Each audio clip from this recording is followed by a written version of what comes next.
आइए आज हम देखते हैं कि हमारे शरीर को कौन कौन से पोषक तत्वों की आवश्यकता होती है और ये पोषक तत्व हमें कहाँ कहाँ से प्राप्त होते हैं। आपके सामने है हमारे भोजन के मुख्य पोषक। हमारे भोजन के मुख्य पोषक कौन कौन है? पहला तो है कार्बोहाइड्रेट्स, इसके बाद है प्रोटीन, वसा, विटामिन्स और खनिज लवण। कार्बोहाइड्रेट, प्रोटीन, वसा, विटामिन और खनिज लवण, ये हमारे शरीर के लिए आवश्यक पोषक तत्व है। इसके अलावा भी हमारे शरीर को कुछ न कुछ और चीज़ों की आवश्यकता होती है, जो कि किस रूप में मिलेंगे? रूक्षांश और जल के रूपों में मिलते हैं। ये सभी चीज़ें हमारे भोजन में होना अनिवार्य है, जिसकी सहायता से हमारे शरीर को पोषक तत्व प्राप्त होते हैं। अब हम ये जानेंगे कि ये पोषक तत्व, देखिए, कार्बोहाइड्रेट्स के कुछ स्रोत। हमारे शरीर को जो कार्बोहाइड्रेट्स चाहिए वो कहाँ से मिलते हैं? तो हमारे शरीर को कार्बोहाइड्रेट्स मिलता है शकरकंदी से, अर्थात जो कांदा हम खाते हैं उससे।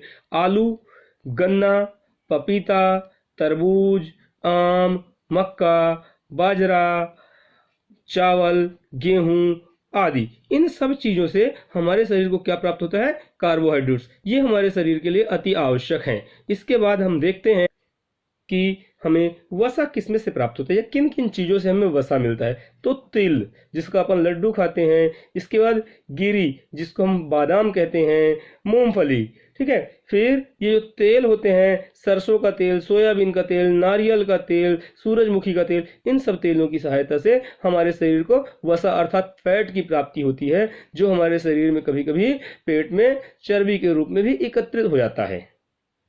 ये कुछ और वसा के स्रोत ही हैं, जो कि है दूध, घी, मक्खन, क्रीम, मछली, मांस और अंडा। ये चीजें जंतुओं से प्राप्त होते हैं, इसलिए इसे हम क्या कहते हैं? जानतव स्रोत कहते हैं। अर्थात वसा प्राप्त करने के कुछ जानतव स्रोत भी हैं। जो व्यक्ति जंतुओं को अर्थात मांस नहीं खाते, उन्हें किसी और प्रकार से, जो पहले बताया जा चुका है, जैसे कि मूंगफली हो गया, तिल हो गया या बादाम हो गया, इन चीज़ों से उसे वसा प्राप्त हो सकता है। अब हम देखते हैं कि हमें प्रोटीन कौन कौन सी चीज़ों को खाने से मिलता है। कुछ पादप स्रोत आपके सामने हैं।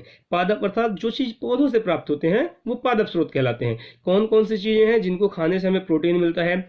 चना, मूंगफली, तुअर दाल, जिसको अपन अरहर दाल बोलते हैं, राजमा, सोयाबीन और मटर। हरा मटर ज़्यादातर खाया जाता है। इन सब चीज़ों से हमें क्या प्राप्त होता है?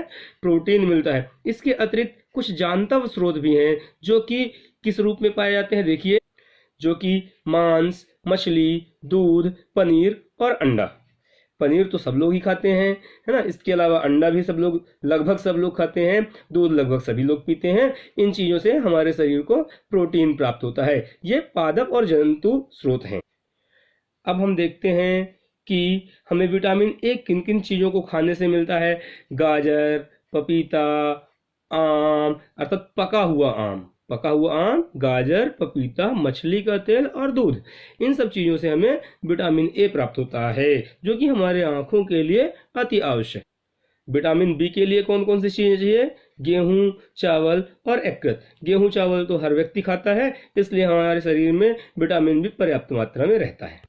फिर विटामिन सी, तो विटामिन सी लगभग सभी खट्टे फलों में पाया जाता है, जैसे कि संतरा, टमाटर, अमरूद, मिर्च, नींबू, आंवला, और ज़्यादातर मात्रा में अर्थात प्रचुर मात्रा में आंवले में ही विटामिन सी पाया जाता है। ये हमारे शरीर के लिए अति आवश्यक है। इसकी कमी से हमारे मसूड़ों से खून भी निकलने लगता है। अब है विटामिन डी। विटामिन डी हमें दूध से मिलता है, मक्खन से मिलता है, अंडे से, मछली से और मांस से। इन सब चीज़ों की सहायता से विटामिन डी प्राप्त होता है। इसके अतिरिक्त हमारा शरीर भी सूर्य के प्रकाश की उपस्थिति में विटामिन डी बनाता है। इन दिनों कोई भी सूर्य के प्रकाश में नहीं रहता है, जिससे लोगों में विटामिन डी की कमी होती है, और विटामिन डी की कमी होने से शरीर की हड्डियां कमजोर पड़ जाती हैं, अर्थात और छोटे बच्चों में रिकेट्स नामक रोग या सूखा रोग भी हो जाता है। आगे हम देखते हैं कि विटामिन से होने वाले कौन कौन सी बीमारियां हैं, कौन कौन सी चीज़ों खाने से या कौन कौन सी चीज़ों लेने से हमें विटामिन की प्राप्ति होती है। तो विटामिन ए, जैसा कि आप देख रहे हैं, विटामिन ए यह क्षीणता दृष्टिहीनता, कहने का मतलब हमारी जो आंखें हैं, आंखें कमज़ोर हो जाती है, हमें कम दिखाई देती है। इसके लक्षण क्या हैं? कमज़ोर दृष्टि, अंधेरे में कम दिखाई देना, कभी कभी पूरी तरह से दिखाई देना बंद हो जाता है। इसको अपन कहते हैं क्षीण दृष्टिहीनता। इससे किसकी कमी से होता है? यह विटामिन ए की कमी से होता है। इसके लिए मैंने बताया है आपको कि कौन कौन सी चीजें खानी चाहिए, जैसे कि पका हुआ पपीता, पका हुआ आम आदि। विटामिन बी से कौन सा रोग होता है? बेरी बेरी रोग होता है। इससे जो हमारी मांसपेशियां हैं, हमारे शरीर में मांसपेशियां पाई जाती हैं, वह मांसपेशियां और जो हमारी काम करने की जो क्षमता है या काम करने की जो ऊर्जा है, उसमें कमी आती है। अगर हमारे शरीर में विटामिन बी की कमी है तो हमारी मांसपेशियां दुर्बल हो जाती हैं और काम करने की ऊर्जा में कमी होती है। विटामिन सी से स्कर्वी नामक रोग होता है। इसका जो लक्षण है वो क्या है? मसूड़ों से खून निकलने लगता है, घाव भरने में बहुत समय लगता है। अगर किसी के शरीर में कुछ चोट लग गई और उसको भरने में बहुत समय लग रहा है, इसका मतलब यह हुआ कि उससे विटामिन सी की कमी है।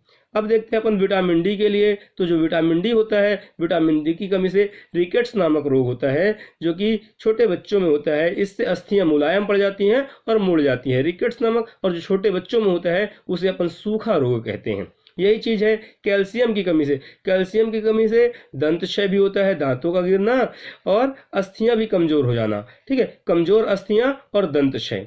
आयोडीन की कमी, आप तो जानते ही हैं कि आयोडीन जो नमक में पाया जाता है, उससे ग्वाइटर नामक अर्थात घेंघा रोग होता है, जो कि गले में होता है। गर्दन की ग्रंथि फूल जाती है और बच्चों में मानसिक विकलांगता पैदा हो जाता है। अर्थात हमें आयोडीन भरपूर मात्रा में लेना चाहिए, जितने की हमारे शरीर को आवश्यकता होती है। लोहा, जिसको अपन कहते हैं आयरन, विज्ञान की भाषा में इसको क्या पढ़ते हैं? आयरन पढ़ते हैं। इससे अरक्तता अर्थात खून की कमी होना। अरक्तता क्या होती है? खून की कमी होना। और खून की कमी नहीं बोल सकते अपन, इसको सीधा बोले, इससे कमजोरी होती है। जो खून की कमी होती है अर्थात हमारे खून में आयरन की मात्रा कम हो जाती है।